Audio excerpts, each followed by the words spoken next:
Good, good, good. All right. Okay. Anyway, first of all, thank you. Great big thanks to. I'm not gonna rush this part of the talk because Radu and Yura, you've done an amazing work organizing everything and bringing us here. Always a pleasure to be here. So thank you very much for that. And now about this work. So this work, I'm actually going to try to present results from two papers. One was actually something that I want to do because this was part of my original One World talk back in 2020. And then the second part is more recent work with Vice Jan, Frank Huteler, and Jérôme Malik from Grenoble. And I should state right off the bat that the man who shot Liberty Valance here is Vice, and basically all of the heavy lifting in the talk was carried by the shoulders of this young man. So what the talk is going to be about, it is about the long-run behavior of stochastic gradient descent, SGD. And in particular, the questions that we want to answer are whether SGD converges and in what sense. Does it avoid non-critical or non-minimizing regions? And most importantly for us, which minimizers, which components of minimum points are more likely to be observed in the long run, and again, by how much? Now, I see here that there is an issue. It is always cutting down this. Yes, it is full screen. It is. But let me try again. Okay, much better. Okay, so in the beginning I will talk about SGD with a vanishing step size, and then the second part will be about SGD with a constant step size, which is actually what we care a bit more these days. Now, setup of the problem. We want to minimize a non-convex function. We are interested in its set of critical points, local minimizers, of course, defined in the standard way. And the only assumption that we want to make are Lipschitz smoothness, coercivity. Sometimes this might be strengthened to gradient coercivity. If you really care about this issue, ask me. And also, from a technical standpoint, we want the critical sets of the function to be somewhat regular. In particular, we want them to be smoothly connected. All right, so it will help to have always a running example in mind. I'm using the Himmelblau benchmark here. So 1, 2, 3, 4, 1 over here, hidden local minima, 1, 2, 3, 4 saddle points, and 1 local maximum. And these are the typical profiles that we would like to work with, different local minimizers, disconnected, different values, etc., etc. SGD, we're all familiar with the algorithm. The only thing which is important is what are the assumptions that we're going to be making for the oracle, for the black box oracle, which is providing stochastic gradient information. Here, at least for the best part of the talk, we're going to be assuming, of course, unbiased gradients and a proper noise, which means that the covariance never vanishes. Smooth growth for the noise, it does not grow too much, and also sub-Gaussian tails. Now, a lot of these assumptions can be relaxed, you can play around with them. I want to present the set of assumptions which leads to the simpler possible presentation of the results, and this is sort of the common denominator of all that. Now, in terms of step size policies, there are many. There's the vanishing step size policy, there's the constant, there are also other step size policies that one might want to consider, like adaptive or periodic step size policies. In this talk, I'm only going to talk about the first two. So vanishing step size goes to 0, and constant.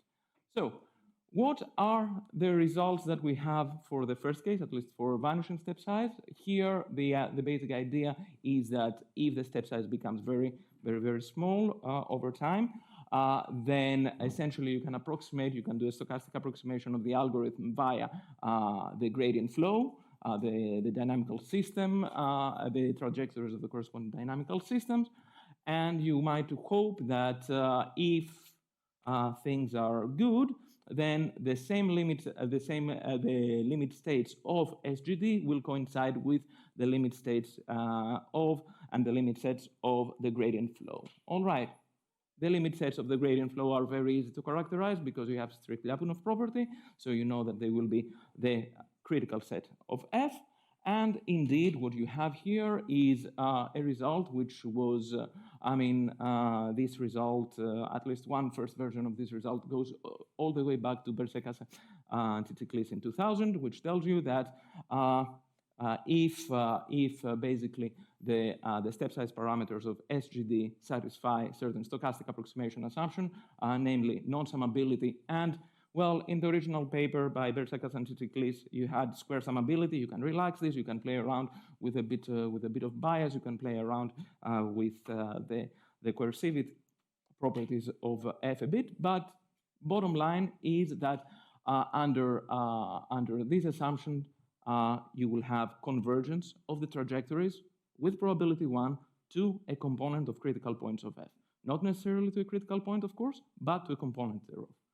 All right, so that is sort of the baseline convergence result that we have for the vanishing step size case. Of course, it leaves open the question of whether all components of critical points are born equal and are equally likely to be observed. And in particular, whether locally maximizing or saddle points or saddle manifolds are avoided or not.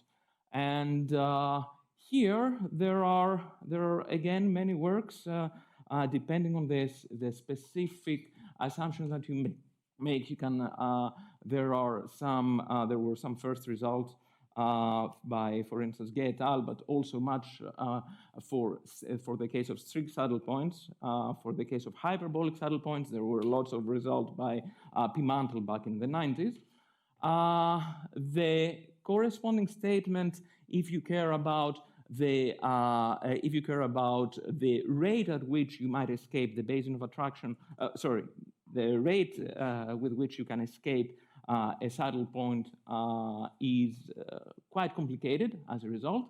But if you're interested about the more qualitative question of whether there is a probability of converging to a saddle point or not, then the result is a very simple no, as long as the noise is uniformly exciting, which is a condition which is, for instance, always satisfied if you have positive covariance, then the probability that the trajectories of SGD will converge to a set of strict saddle points is 0. All right, so this is good news because this tells us that SGD only converges to local minimizers, or more precisely, components thereof. The bad news is that this applies only to strict saddle points. So if you have a more degenerate profile like x4 or x cubed, there's nothing that you can really say about this. And the ugly is that, except for saddle points, there is nothing that we can say about whether one or another component of critical points may or may not be more likely than the other. And it is also very, very difficult to predict, so to say, the basin of attraction of such points. And why am I talking about basins of attraction? Because in this case, in the case of vanishing step size, the SGD the trajectories actually converge. So there is no mixing, there are no transitions after a while between different local minimizers. So it is basically, at least I am not aware of any technology which can answer the question, yes? Yes.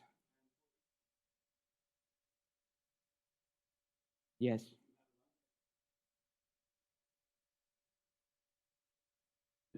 Let me get to that later, and or actually keep it for the end because it is a very important question. But you know, I don't want to get into this right now. All right, but you will see much more about this and Langevin in a bit. Not about the SD stuff, but you will see a lot that will remind you of this much more. All right. Any other questions I may refuse to answer? Okay. So now, how much time have I got? Am I at 15? Okay, thank you. So, yes. Yes, this one. Okay.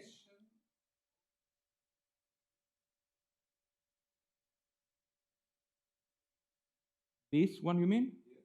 Okay. It tells you that one of the following holds, not all these conditions. Okay. One of these three conditions holds. Yeah. So just to be clear, because it is hidden in the etal. This is not our result. This is by Ronge and co-authors. Yeah, but this tells you this is what they call an alpha beta gamma saddle or property or something like that. Okay. Yes, sir. Yes, sir. No. Fine. I mean, time. There is no getting away from time. The ultimate enemy. I agree. So this is actually the main part of the talk, and what I really want to talk about. Sorry, was there a question? Oh, okay, not yet. All right.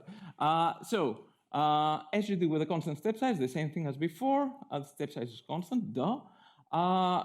Some common knowledge that we have is we know, for instance, that there is this sort of stabilization that takes place over a while. So if you run and you sum up all gradient norms, then this sum will grow as square root of t, which means that on average you will have at least a point which is small in gradient norm, and you can extract it with random stopping or other techniques. Now, the process, however, itself exhibits a drastically different behavior than the vanishing step size case.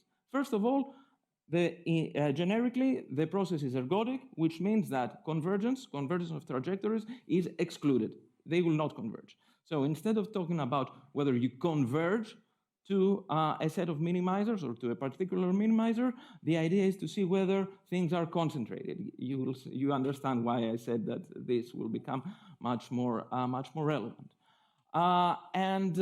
This concentration is exactly what we would like to understand and see whether we can say something more quantitative about this.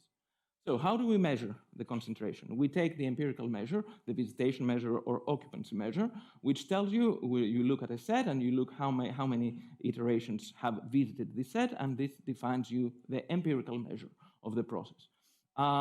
These empirical measures, when the process is ergodic, actually tend to what is known as an invariant measure. An invariant measure is something which, when you plug in the SGD iteration, it remains invariant. It's pushed forward more precisely remains invariant.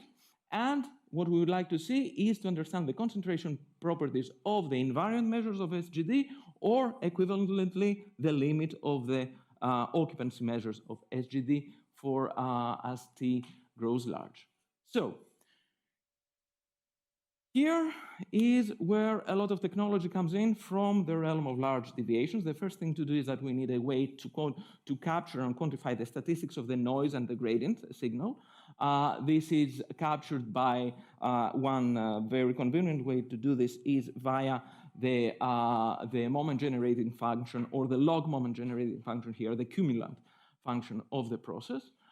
This captures essentially all the statistics that we need for the gradient noise. If you take the convex conjugate of this function, this gives you a distance, the deviation distance between a certain signal and the gradient at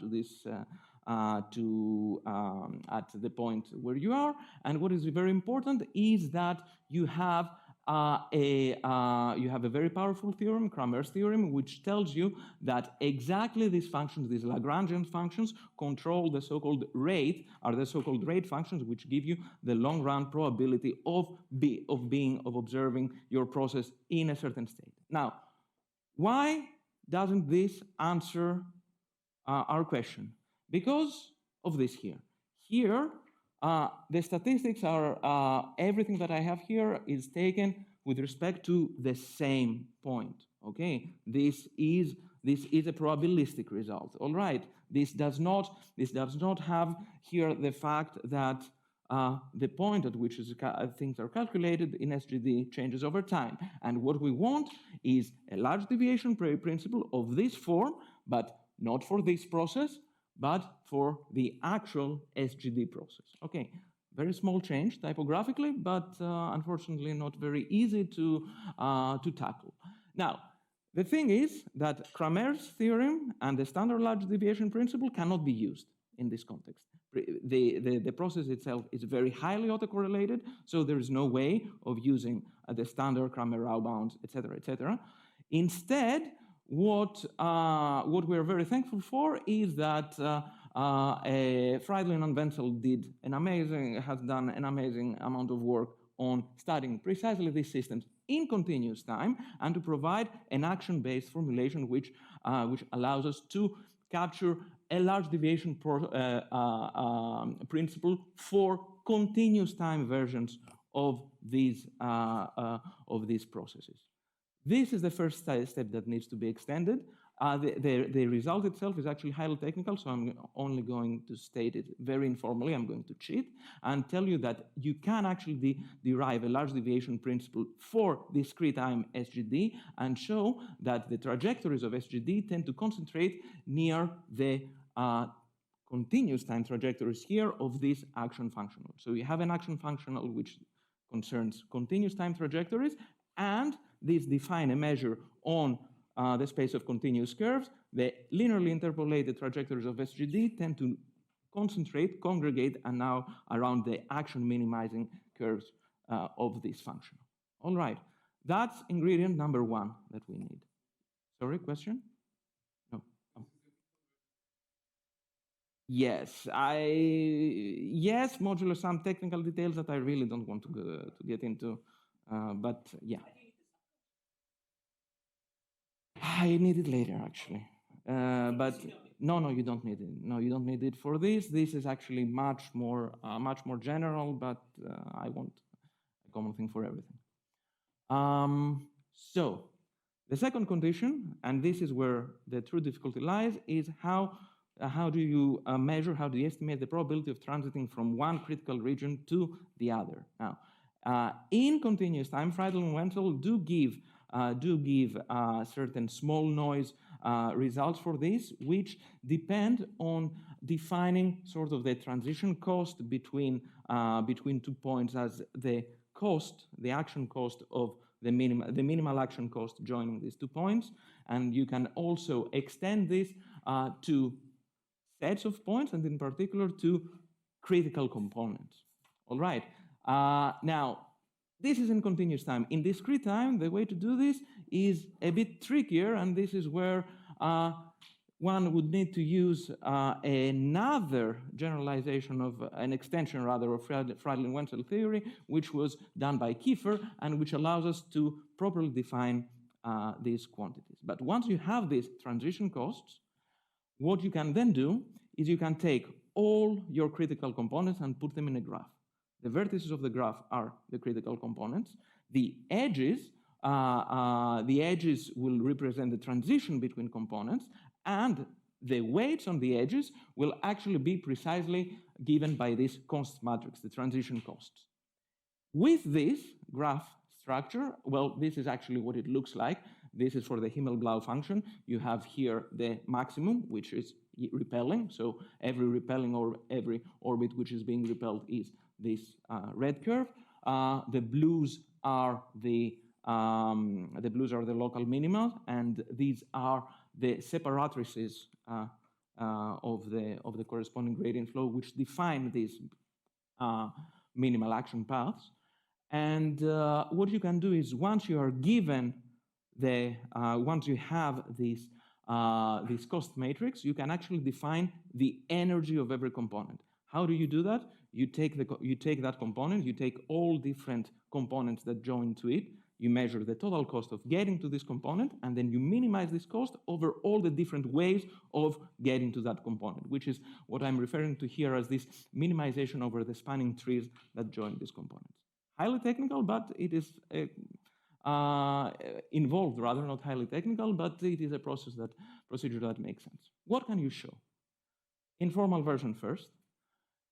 It is 4 main points. First of all, you can show something that, well, we already kind of knew, that the critical region of F is visited. Well, we know that it has to be visited more often than any non-critical region, yes, but you can actually show that the critical region of F is visited exponentially more often than any critical region.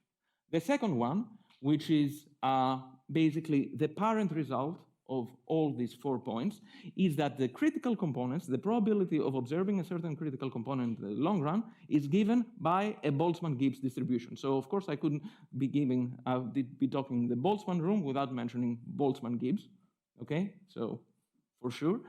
And what is Boltzmann-Gibbs distribution has 2 components, the energy and the temperature of the Boltzmann-Gibbs distribution is actually the step size of the algorithm. The energy is this. I will give the formal version. Depends on the distribution of the noise. I mean, if you have no information about the distribution of the noise, you can't. If you have some information, for instance, Gaussian, truncated Gaussian, some probability distribution that you can easily calculate log cumulants, then you can. Yes, well, not only, but yeah. Third, now this is quantitative. This is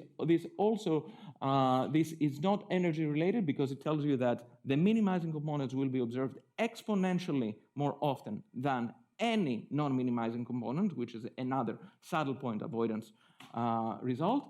And finally, what you can show is that the ground state of the problem, so the critical component of minimal energy, will be visited exponentially more often than any other component. Now, the formal statement is this, and this is the Gibbs distribution that I'm talking about, that tells you that the invariant measure of any delta neighborhood of a critical component is going to be exponentially proportional to its negative energy divided by the step size, up to, of course, some tolerance epsilon. And basically, all of the mass is actually going to be concentrated at an exponential degree around the ground state of the problem. So this is what the Boltzmann-Gibbs distribution looks like.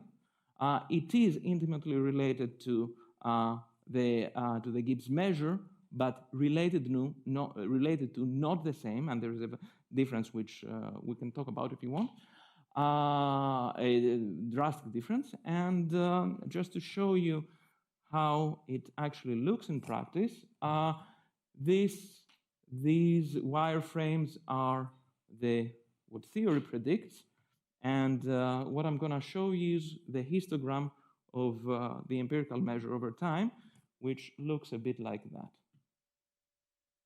And yeah, so this is just, in a sense, if you want to keep anything from this, keep this image. The ground state is this one. Yes, this one, and you see. Sorry. Yes, this is a matter of runtime. So these are actually filling out over time. There is mass that goes from here to there. But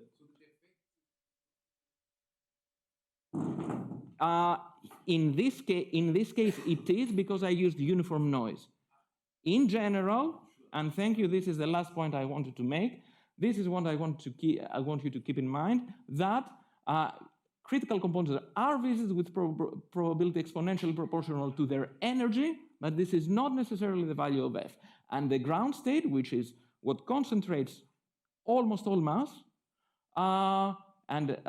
is not necessarily the argmin of the function. All right. I guess I'll stop here before Radu beats me up.